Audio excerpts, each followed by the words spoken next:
What's up les catch addicts et bienvenue dans cette nouvelle vidéo, c'est Jimbo et je serai votre commentateur aujourd'hui. Et aujourd'hui on se retrouve pour la review du Royal Rumble 2021, le dernier pay-per-view de la WWE qui a eu lieu la nuit dernière. Et donc pour info, pour ceux qui étaient présents, je vous ai fait un petit live réaction avec quelques invités. Bon, je trouve que j'ai bien aimé ce concept et est-ce que vous voulez que je fasse ce genre de live avec donc des invités, que ce soit aussi bien par exemple des youtubeurs ou même des abonnés, ça pourrait être quelque chose d'assez sympa sur la chaîne. Mais sur ce, place au show. Bon, est-ce que vous avez aimé ce Royal Rumble? Bah, moi personnellement, j'ai trouvé très très bon. Bien sûr, on avait quelques petites appréhensions, voilà, Royal Rumble au Thunderdome, un fan virtuel, un Kevin Dunn qui va s'amuser au son, donc tout un tas d'éléments, voilà, des retours à droite à gauche, un match incertain, et franchement, bah, on en a eu pour notre argent. Et on commence par le kick-off, voilà, kick-off qui avait été annoncé, le match féminin par équipe, avec Charlotte Flair et Asuka d'un côté, nos championnes, contre Shayna Baszler et Nia Jax. Bon bah, le match, voilà, il a été correct dans l'ensemble, mais bien sûr, c'est ce qu'on attendait tous, c'est est-ce que Lacey Evans va être présente pour gêner Charlotte Flair pour conserver les titres. Et bah c'est ce qu'on a eu. On a eu un moment donné où voilà, Nia Jax et Shayna Baszler se sont occupés d'Asuka. Donc Asuka KO à l'extérieur. Et donc Charlotte se retrouve toute seule. Mais elle arrive quand même à gérer Shayna Baszler et Nia Jax en faisant voilà par exemple une double natural selection où elle tente ses prises en 8. Mais on a eu Ric Flair et donc Lacey Evans qui sont venus. Et donc à plusieurs reprises, Lacey Evans donc a gêné Charlotte Flair durant la prise en 8. Et à un moment donné, nous avons Ric Flair qui donne un point américain à Lacey Evans.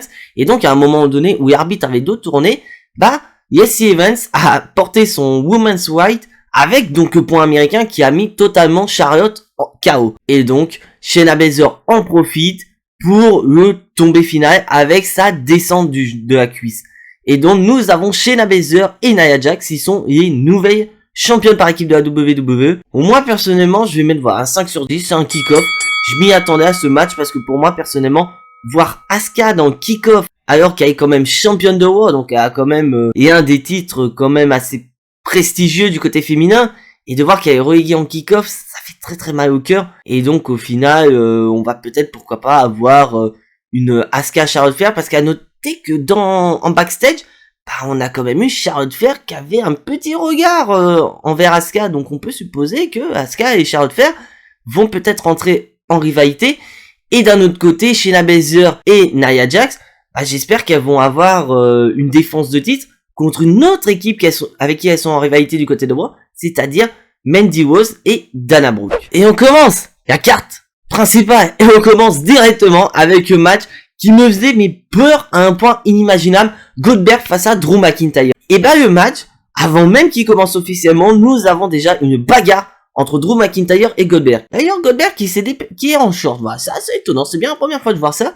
Et donc on a des séquences, voilà, Spear, Claymore Kick, on a même eu un passage à travers les barrières de sécurité pour remonter dans le ring et demander si ça va et tout. Et il y a un moment où j'ai commencé à flipper, c'est par rapport au jackhammer de Goldberg. Parce que souvenez-vous, les derniers jackhammer de Goldberg, c'est pas fameux. Il a quand même failli paralyser Undertaker. Et il a failli aussi démolir The Fiend. Donc j'avais quand même peur d'avoir un botch par rapport au jackhammer. Mais bien que jackhammer, bon, a eu du mal à décoller, bah je trouve qu'il est pas dégueulasse. Bien au contraire, bien porté. Et là, j'ai commencé à flipper. Je me suis dit, putain, jackhammer, il va gagner. Et bah non, Drew McIntyre s'est dégagé. Et c'est Drew McIntyre qui porte son Claymore Kick pour le compte de 3. Donc Drew McIntyre repart du Royal Rumble avec le titre de la WWE. Et nous avons voilà une petite séquence voilà avec Drew McIntyre et Goldberg.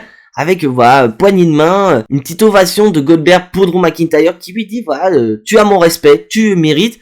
Donc vraiment storyline qui est bien complété avec soi-disant le manque de respect de Drew McIntyre, mais je vais pas aller bien loin.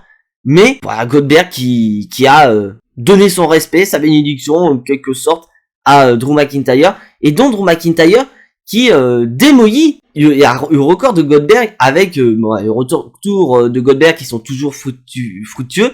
Bah cette fois-ci c'est pas le cas.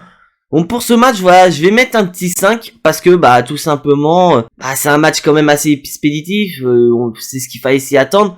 Mais voilà, je mets quand même un 5 parce que déjà d'une, on a Drew McIntyre qui conserve son titre. Et nous n'avons pas eu un botch par rapport au Jackhammer. Mais on a quand même peut-être des surprises parce que, comme nous dit notre cher ami Vince McMahon de chez Suri Goldberg, ça se trouve, il va réapparaître un peu plus tard. Prochain match, Sasha Banks, Carmella. Donc, est-ce que nous allons avoir la suite de TLC? Donc, c'est-à-dire un match qui, sur papier, on s'en fout, mais qu'au final, in-ring, bah, c'est un beau match. Bah, on a eu la même chose. Vraiment, c'est un beau match. J'irais même meilleur que TLC, avec vraiment des questions, voilà, avec Regina qui a quand même été intégré dans la rivalité. Donc, est-ce que Regina va devenir un élément qui peut poser problème à Sasha Banks et donc permettre à Carmella de remporter le titre? Et bah, tout simplement, bah, Regina est intervenu, mais d'une manière vraiment pas trop volontaire. À un moment donné, voilà, Sasha Banks atterrit dans les bras de Regina. Regina veut tenter une prise, mais il se prend un ciseau de tête, il se prend une tarte de Sasha Banks. Et donc, l'arbitre décide de renvoyer Regina. Et là, j'ai eu peur, j'ai vu un botch. Dites-moi dans les commentaires si c'est un botch pour vous, mais pour moi, c'est un botch.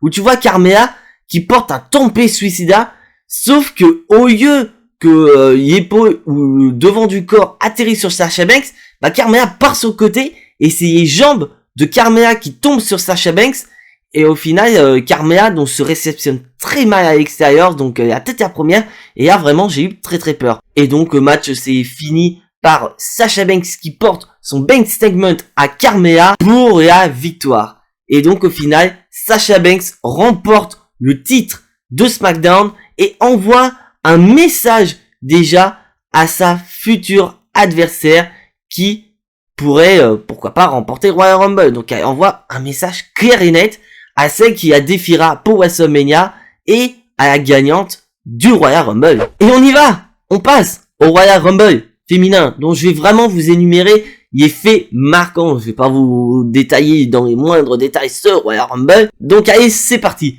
Donc nous avons en numéro 1 donc Bayley. Et en numéro 2, nous avons un retour. Il s'agit de Naomi. Naomi qui fait son retour, franchement c'était génial. Et nous avons en numéro 3, Bianca Belair. Donc la favorite de beaucoup de gens est arrivée donc numéro 3. Donc tu te dis que pour gagner Rumble, Bianca Belair doit vraiment réaliser un exploit. Parce qu'elle est quand même arrivée dans les premières. Donc c'est pas souvent un avantage d'arriver dans les premières au Royal Rumble. Et nous avons donc... Billie Kay qui arrive, et à chaque superstar qui arrive, bah Billie Kay se vend, voilà, pour des CV, des lettres de motivation. Et donc tu te demandes, voilà, il y a quand même pas beaucoup de superstars qui ont été annoncés, donc on peut avoir des petites surprises, voilà, des catcheuses de NXT, et pourquoi pas des légendes. Et nous avons donc des catcheuses de NXT, dont la première qui est Shotzi Blackheart. Franchement, j'ai adoré Shotzi Blackheart avec son entrée, avec son mini tank, mais malheureusement, Shotzi Blackheart est la première à se faire éliminer du Royal Rumble.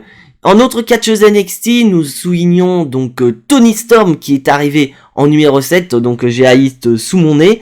Il y a Santana Garrett qui est arrivé en numéro 12, et nous avons eu ma favorite, Rhea Ripley, qui est arrivée en numéro 14. Et en autre catcheuse NXT, nous avons donc Dakota Kai en numéro 23, et Ember Moon en numéro 28.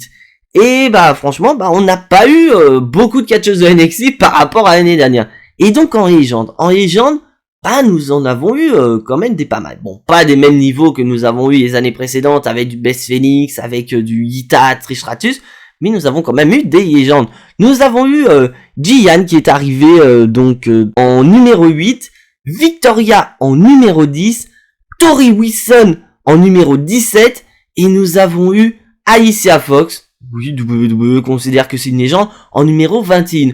Et là, je souligne ce spot en numéro 21 où Alicia Fox arrive, et nous avons d'un coup R-Truth qui arrive, donc bien sûr champion 24/7, et donc il vient dans le Rumble, et là tu vois tous les jobbers 24/7 qui arrivent, et donc Alicia Fox et R-Truth vont collaborer. Mais R-Truth se fait surprendre par un roll-up d'Alicia Fox pour le compte de 3. Donc Alicia Fox remporte le titre 24/7 étant dans le Royal Rumble.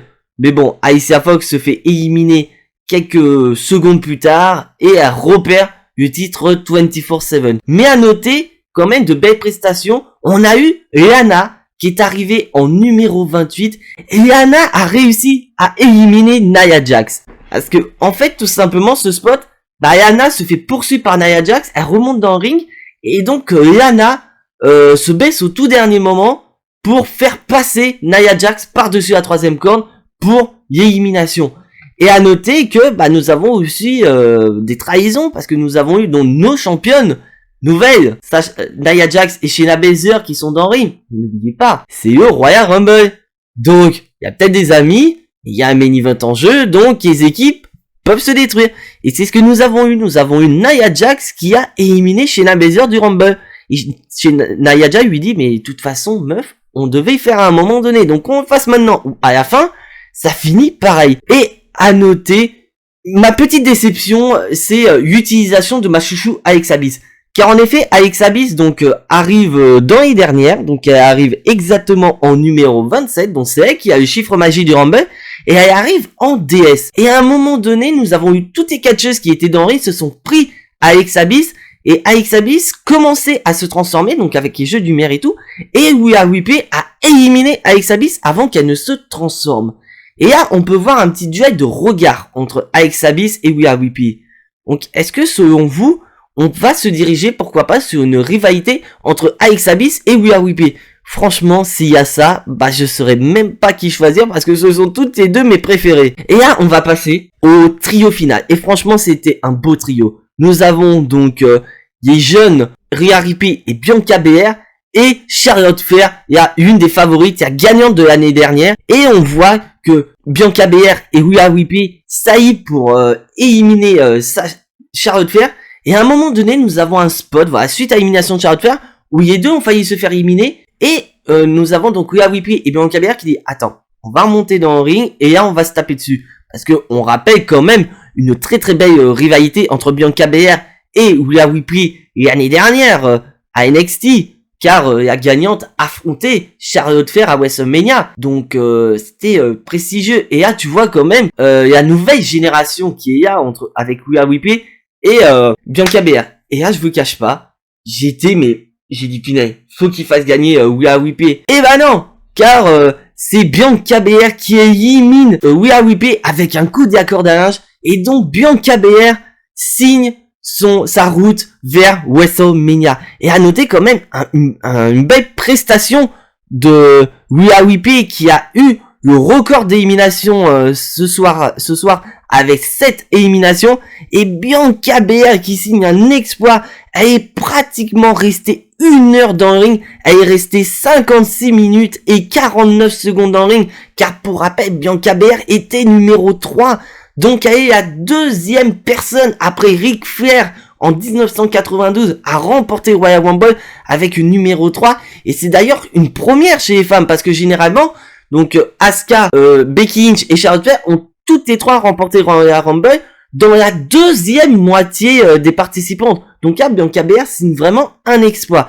Et donc Bianca Belair a donc le choix de sa challengeuse pour WrestleMania. Donc, elle aura le choix entre Asuka de Raw, Sasha Banks du côté de SmackDown et Io Shirai du côté de NXT. Donc, pour moi, personnellement, si tu suis la logique, ce sera Sasha Banks. Et pourquoi pas, donc Sasha Banks contre Bianca Belair à WrestleMania, c'est sympa. Et franchement, c'était génial. Et là, on voit vraiment... Après, Bianca Belair était la favorite de beaucoup de gens, donc c'était surprenant. Mais j'aurais aimé quand même avoir Rhea Ripley dans le ring. Et donc nous n'avons pas eu certains retours qu'on attendait. Donc on n'a pas eu par exemple Becky Lynch qui pourrait pourquoi pas faire son retour. Et toujours pas le Ronda Rousey. Ah, Ronda Rousey qui est pas là. Donc peut-être Ronda Rousey pour WrestleMania. Et donc là on va passer d'un très beau Royal Rumble. D'ailleurs j'ai pas noté ce Royal Rumble. Donc moi ce Royal Rumble, voilà, je mets un beau 8 sur 10. Non, j'avais oublié de noter ce match là. Et j'avais aussi oublié de noter...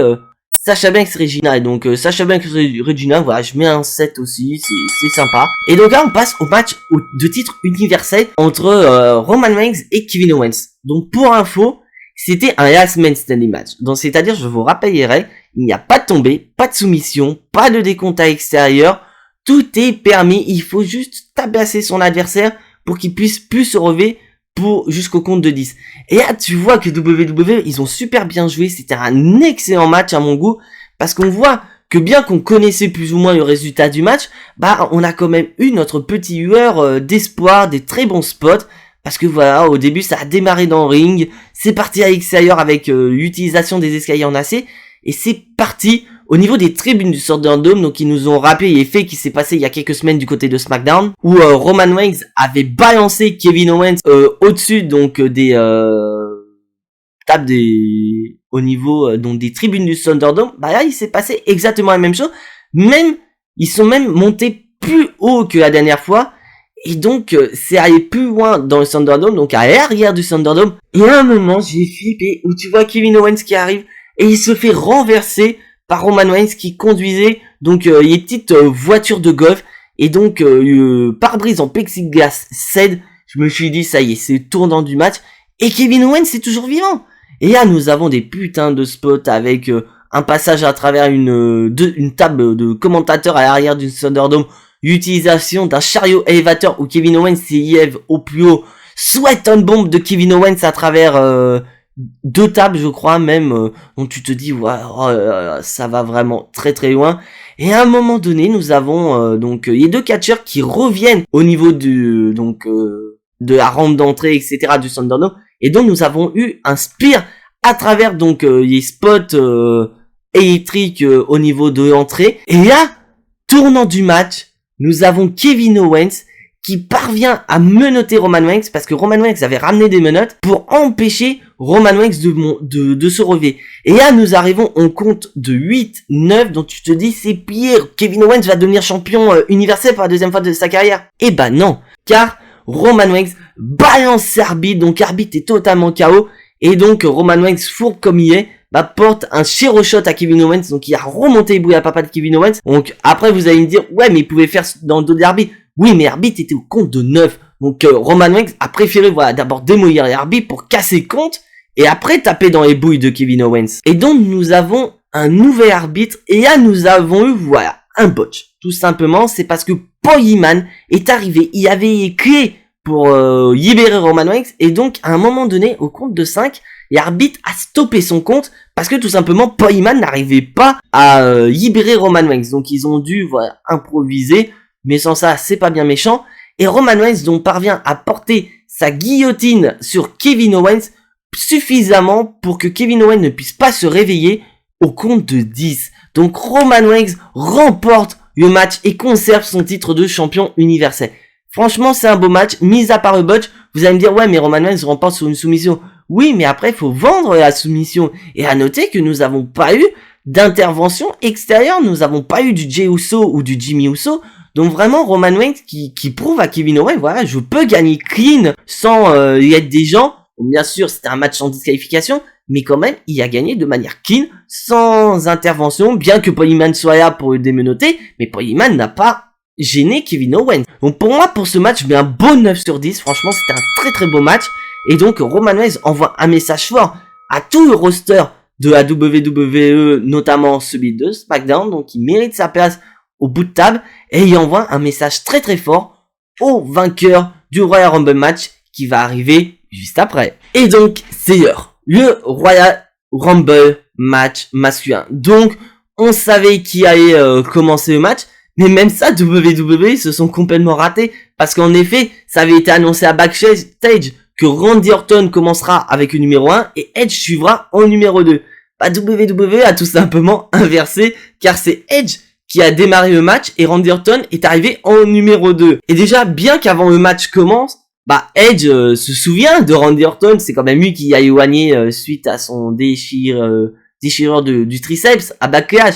Donc ça démarre très très fort. Et donc dès que le match commence, Edge et Orton se bagarrent donc à l'extérieur, et nous avons quand même un moment donné où Edge est vraiment en panique parce qu'on se retrouve quand même avec 3 I dans le ring et 8 en tant que babyface. Donc les 3 I, donc on avait Sami Zayn, Randy Orton et Mustafa Ali. Et donc à un moment donné, on s'est retrouvé avec Randy Orton et Edge à l'extérieur, Edge qui parvient à porter son execution sur Orton et un coup de chaise sur la jambe de Randy Orton.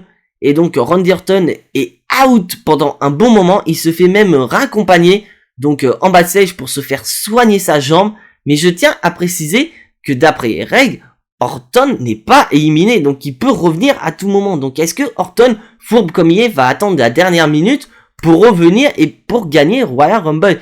Et à noter quand même, en numéro 8, nous avons le retour de Carlito. Carlito qui fait son retour, c'était vraiment génial, parce que pour information, Carlito avait été annoncé au Raw Legend, donc le premier Raw de 2021, mais il y a eu un petit problème de communication entre les officiels et Carlito, donc Carlito n'était pas présent pour ce Raw Legend, et donc voir Carlito donc au Royal Rumble, c'est génial. Donc après on n'a pas d'informations sur le contrat qu'a Carlito avec la WWE. Est-ce que c'est juste une apparition pour le Royal Rumble? Est-ce qu'il va catcher ou est-ce qu'il va aller dans l'équipe de production? Je sais pas du tout. Une petite réunification du New Day d'ailleurs aussi, Xavier Woods et Biggie. D'ailleurs Xavier Woods et Biggie, superbe tenue qui rend hommage à Brody qui nous a malheureusement quitté en fin d'année dernière. C'est vraiment génial. Nous avons eu Damien Priest, le seul représentant de NXT cette année. Donc l'année dernière c'était Kissy et Riddle. Cette année, nous avons juste Damien Priest. D'ailleurs, Damien Priest qui a fait une très très belle prestation dans le ring. Nous avons eu Kane qui a fait aussi son retour des légendes. Donc c'était vraiment génial. Kane qui est tout simplement le recordman de participation de Royal Rumble et le recordman d'élimination tout Royal Rumble combiné. Et nous avons eu donc un petit spot sympa avec Daniel Bryan et Kane. Donc la réunification du Team No et un chokeslam porté par Kane sur Daniel Bryan. Et donc, notez aussi, donc, l'arrivée de The Miz. The Miz qui, un peu plus tôt dans la soirée, parce que nous avons eu la prestation de Bad Bunny sur l'équipe Booker T. Et donc, on avait eu, voilà, un petit face-à-face entre Miz et Bad Bunny en backstage. Et donc, Miz, quand il est arrivé, il a démoli le plateau de DJ de Bad Bunny. Et donc, Bad Bunny qui est pas très très content. Et donc Damien Priest en profite pour éliminer Miz et John Morrison. Et nous avons un petit spot sympa où Bad Bunny monte sur la troisième corde et porte un crossbody sur Miz et John Morrison. Donc franchement j'ai trouvé ça génial. Nous avons aussi comme autre légende un week-end qui est arrivé. Bon, un week-end qui n'a pas duré longtemps, il s'est fait éliminer par Bobby Lashley et Biggie. Mais à noter, voilà, c'était assez sympa de voir un week-end. Et juste après, en numéro 24, j'ai entendu la musique, je suis parti en décomposition totale, j'ai eu des souvenirs qui sont revenus, etc. Tout comme Edge l'année dernière, en 2020, cette année, en 2021, nous avons le retour de Christian. Christian qui était en tenue de ring, je vous signale, pas comme lors du dernier match qu'il a fait face à Randy Orton, où il était vraiment présenté plus ou moins voilà comme un catcheur à la retraite qui catch vraiment parce qu'il n'y a pas le choix. Et là il y avait vraiment le feu vert et c'est vraiment étonnant parce que WWE refusait depuis plusieurs années, notamment depuis la dernière commotion cérébrale de Christian en 2014, ces derniers refusaient que Christian remonte dans le ring. Et là franchement c'était génial et tu te dis putain, l'association avec Edge, une des plus grandes équipes de l'histoire de la WWE, voir Edge qui est heureux. J'ai dit franchement, là, WWE, là, vous êtes en train de faire fort. Là, des retours de l'année, pour le moment, c'est Christian, c'est pas possible. Et en autre retour, dans ce retour, je m'y attendais bien. Il s'agit de Seth Rollins. Seth Rollins, ce Monday Night Messiah qui est de retour. Même plus Monday Night Messiah, Friday Night Messiah maintenant qui est du côté de SmackDown. J'ai pété un peu une durite en voyant Seth Rollins parce que tout simplement, il a éliminé mon favori, il a éliminé Daniel Bryan. Et en numéro 30, nous avons Braun Strowman. Et il y a donc des fins de match assez étonnants, notamment par exemple du côté de AJ Styles avec Omos qui est intervenu à plusieurs reprises. Déjà d'une pour sauver AJ Styles, mais aussi pour éliminer quelques catcheurs, notamment le champion intercontinental Biggie. Donc on peut se dire que voilà, pourquoi pas Omos qui va aider considérablement AJ Styles. Et après nous avons voilà une petite séquence assez sympa où je sais plus qui a éliminé AJ Styles, c'est Braun Strowman. Braun Strowman qui a voulu éliminer AJ Styles, donc il a fait mine qui a balancé sur Omos et qu'au final il a balancé à l'opposé pour que Omos ne puisse pas récupérer AJ Styles.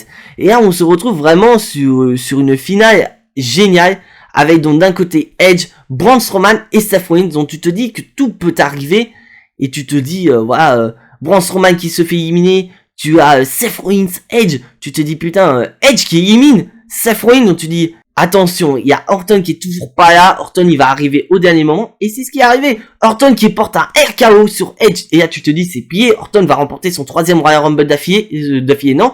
Son 3e Royal Rumble de sa carrière. Et non, Edge qui retourne la prise de Orton et qui balance Orton par-dessus la troisième corde pour remporter son deuxième Royal Rumble de sa carrière.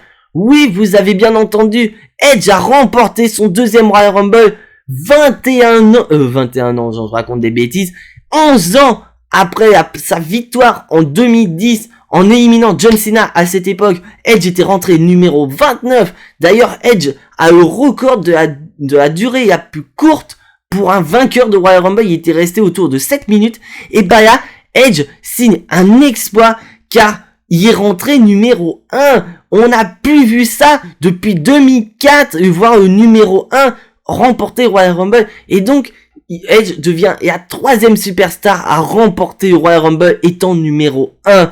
Donc, il obtient le même nombre que le numéro 30. Donc, numéro 1 et numéro 30 ont à eux deux 3 vainqueurs chacun. Et à noter quand même que le duo final, c'est Edge et Orton. Donc, respectivement, le numéro 1 et numéro 2. C'était un truc qu'on a plus vu depuis 1999 avec Stone Cold Steve Austin et Mr. McMahon. Donc, c'est quand même génial de voir ça. Et Edge, beaucoup de gens gueulent parce que Edge, voilà, c'est une légende. Il n'y a pas forcément besoin d'un Royal Rumble pour aller à WrestleMania. Mais moi, je trouve que quand même, l'histoire à côté est quand même bien construite. Avec vraiment un Edge qui avait expliqué à Raw quand il a annoncé sa participation que, voilà, il y avait tout au début. Il y avait le titre, il y avait une place dans les main events. Et du jour au lendemain, à cause d'une blessure, il n'a plus rien. Et que maintenant, il veut récupérer ce qu'il n'a jamais perdu. Et donc, son passage au Royal Rumble, c'est génial. Après, moi, je vois plus un match entre Edge et Drew McIntyre pour WrestleMania. Je pense que c'est le plus adéquat parce que pour moi, Roman Reigns n'a pas besoin d'un match contre Edge, alors que Drew McIntyre aurait besoin d'un match contre Edge pour le mettre en avant. Parce que voilà, Edge, c'est pas n'importe qui, c'est un des visages de la génération Catch Attack, notre génération à nous. Donc, ça peut faire un très très beau match, et voir Edge remporter Rumble, franchement, je suis pas contre. Donc après, petit point négatif, c'est que voilà, on n'a pas eu les retours que moi j'espérais, comme par exemple, pourquoi pas Brock Lesnar, par exemple, ou pourquoi pas du John Cena. Mais bon, en soi, c'est un très très beau Royal Rumble, et au moins on a évité pire, parce que nous n'avons pas eu, donc, Goldberg qui est arrivé au Rumble pour, pourquoi pas, obtenir lui aussi son opportunité à WrestleMania. Bon, je vais noter ce Royal Rumble, franchement, je vais noter un très beau 9 sur 10 sur ce Royal Rumble, franchement, je suis resté cloué sur mon fauteuil carrément de voir Edge remporter Rumble. Tu te dis, voilà, on a plus de catcheurs qui ont remporté leur deuxième Royal Rumble depuis 2017 avec Randy Orton. Donc quand même, ça faisait un bon moment que nous n'avons pas eu de récidiviste dans le Royal Rumble. Et franchement, je trouve ça génial. Tu te dis, l'année dernière, Edge faisait son retour après 9 ans d'absence. Et l'année d'après, il remporte son Royal Rumble en numéro 1. C'est vraiment génial. Et donc, je vais noter ce Royal Rumble en général. Et franchement, pour moi, c'est un très très bon pay-per-view. WWE démarre bien l'année 2021. Bon, je vais mettre un beau 8 sur 10 au Royal Rumble. Donc, ce pay-per-view. Donc, dites-moi dans les commentaires quelles sont les notes que vous aurez attribuées donc aux différents matchs et au Royal Rumble en général. Donc voilà, c'est tout pour cette review du Royal Rumble 2021. Si tu n'es pas abonné à la chaîne, je te laisse t'abonner juste ici, activer la petite cloche pour être notifié des prochaines vidéos et surtout lâcher un maximum de pouces bleus qui font plaisir à la chaîne. Et donc on se retrouve demain pour la review de Raw, et vraiment une review avec beaucoup d'interrogations, donc pourquoi pas... le choix de Edge pour le Royal Rumble, qui sera le prochain challenger de Drew McIntyre, parce que WWE n'a pas annoncé son prochain pay-per-view, donc ça joue entre Fastlane et Elimination Chamber. Donc on aura peut-être des petites interrogations par rapport à ça, et donc pourquoi pas l'évolution d'autres rivalités, que ce soit du côté féminin, du côté masculin. Donc faut rester connecté. Mais en attendant, soyez tous très très fiers d'être des catch addicts, et n'oubliez pas que catch, c'est à vie, catch vie. C'était Jimbo, je vous fais des bisous et à la prochaine.